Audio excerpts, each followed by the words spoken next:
Childhood obesity is one of the largest public health challenges of our current time. The Childhood Obesity Plan that was published in August sets out how government intends to take ambitious steps to tackle this issue.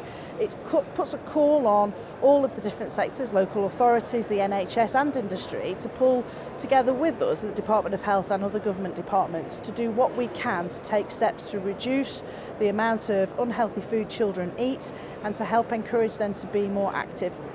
It's right that the Childhood Obesity Plan has a focus on cutting the sugar from our diets. We know that sadly children eat 3 times as much sugar in the UK than they should, and our teenagers are one of the highest consumers of soft drinks in Europe. So the Childhood Obesity Plan set out a real strong ambition to ask industry to do what it can to cut up to 20% of sugar from the food substances that children eat the most of. We recognise that this is a partnership and we want to work with industry to identify ways where that sugar reduction can take place.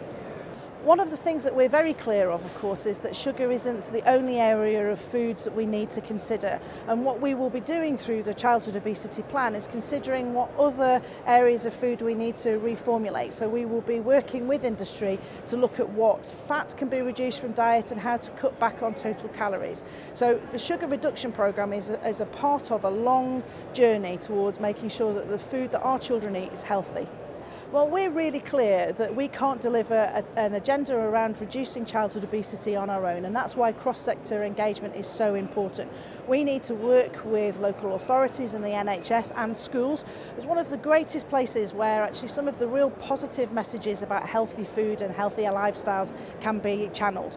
But we also want to work very extensively with industry, with food retailers, with manufacturers, with distributors, because we see that they also play an incredibly important part in influencing and shaping the food products in the shopping baskets of every home.